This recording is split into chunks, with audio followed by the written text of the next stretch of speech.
I'm Stephanie, and this is Snowdome of the Day.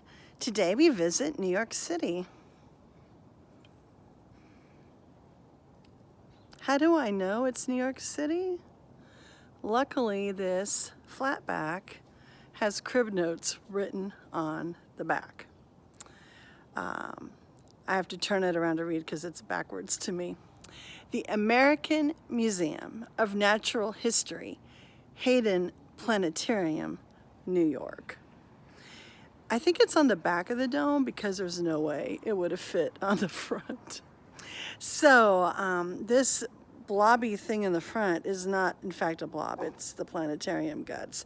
And in the back is the skyline of New York City. So I'm not very familiar with New York City. As a Nebraskan, I suspect, maybe it's just my family, but the bigger cities that we tended to interact with growing up were Denver and Chicago. I went to school in the South, so my other big cities are places like Nashville, maybe Atlanta, and Washington, D.C., which is an incredibly easy place to visit because the public transportation's color-coded. So, New York City, I had to look up this museum, and now that I've read all about it, I want to go there. They have a hall of meteorites. I think meteorites are amazing because they were once in space, and now they're here. Whew. Anyway, this planetarium, as depicted, was started in 1935. That's a long time ago. It's had some upgrades along the way, but people have been looking at the stars, studying the stars, learning about the cosmos in this space at this museum since 1935. The museum itself is much older than that. It's had a few location changes. And on their website, there's a tab for the historic timeline, which I think is fascinating because it includes the contributions of various presidents of the museum and presidents of the United States as they've come to lay a cornerstone or helped with various events at the museum itself. In our time, this is the museum that is home of night at the museum, which I would not have known except the timeline mentions that they hosted either the or one of the premieres of that movie.